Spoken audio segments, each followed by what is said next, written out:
Turn on the news. This is the Herd Line News. You know, I really like Charles Barkley a lot, and I think what he says, typically, I agree with. Here, I couldn't disagree with him more. I thought he was smart. Yeah, he is really smart. He just maybe skipped a day of being smart. And decided to agree with you. Charles Barkley is saying that Kyrie Irving is stupid for wanting to be traded from the Cavs. Yeah, I love Charles. Go ahead, let me hear the bite. Want to be the man. I just think it's so stupid. Like, if I got a chance to play with another great player, I want to do that. I mean, you know, the objective is to win. Okay, Charles, I got to do this to you. You're saying that because you don't have a ring. That's all it is. Charles doesn't have a ring. Kyrie has a ring. He already felt what it's like to play with a good player. So he's going to leave. Charles never got that, so he can't understand not putting yourself in the best position to get it. That's all he wants. There's some truth to that. I said this yesterday.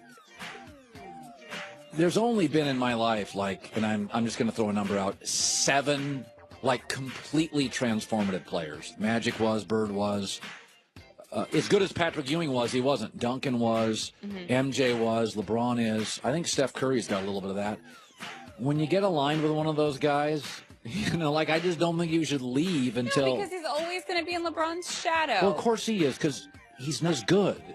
And, okay, that's fine, but maybe he doesn't trust LeBron anymore. Maybe LeBron's done some things to Kyrie that Kyrie's like, it is not good for my being to be here anymore.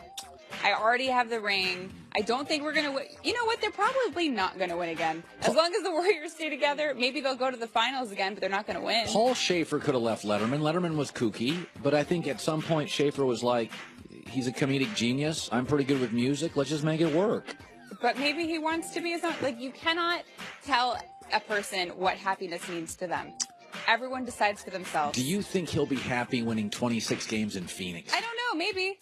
That's if he feels like he trusts all of his teammates, they've got something going, and they can get better and better every year, maybe. I don't know. Phoenix, like, half the year, basketball season is really nice weather. So ain't that great when you're driving home after losing by 28 to the T-Wolves? Maybe he'll feel less stressed. I think Charles having to deal with LeBron's pettiness. Charles was really smart there. Let's get more Charles on the show. Typically, I agree, but Charles, you got to rethink that one. All right.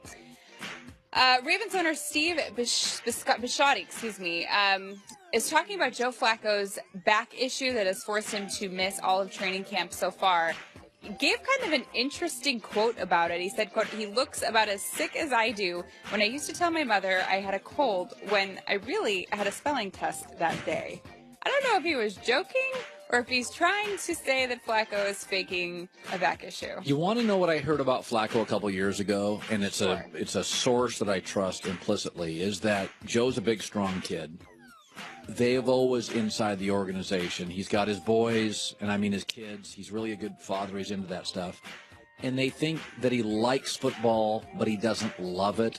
And inside the organization, once he got that big, fat contract, they're like, how come you're not playing with that kind of passion pre-contract? And there's always been a feeling in the organization. And Ray Lewis, by the way, said this publicly and took some heat for it. And Ray probably heard what I had heard from somebody I really trust, and that there is a feeling that they watch Brady's commitment and they watch Peyton's commitment and they watch Russell Wilson's commitment, and they don't feel Joe's as committed. They think he's as talented but not that committed. That's so crazy. That shot is something. Yeah, it could be, especially after that. And what's crazy is that's not very uncommon. Right. I've actually had a lot of athletes tell me that. Like, hey, about Flacco? No. Like, I got a contract. Why should I put everything into it? And someone even told me risk injury right now. Oh, I think I kind of save myself a little bit until it's the contract year.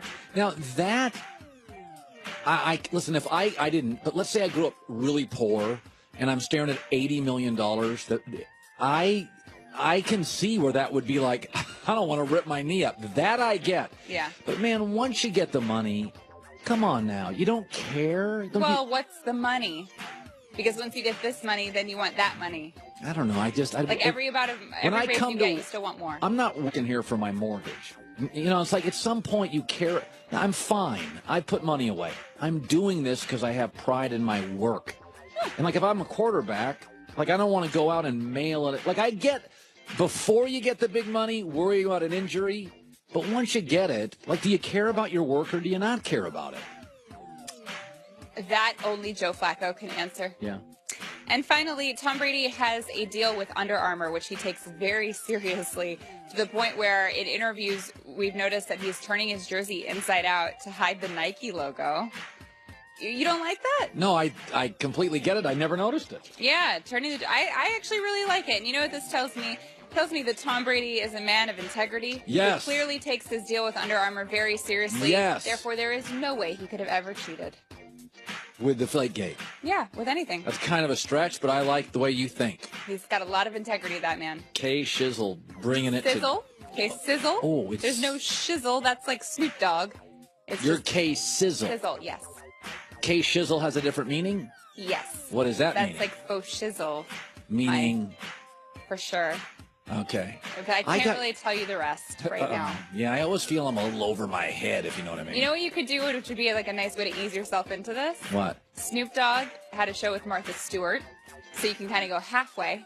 Watch that show. It's a cooking show. Anne will like it, and you'll learn a little bit of this. Oh, he explained what it all means. A little bit, yeah. Oh, okay. What's that show? Was that called M Shizzle? No, it was. I think it was like cooking with Snoop or something like that with Martha Stewart. I got a lot to catch up on. Start with Ninja Warrior. Oh, geez. All right.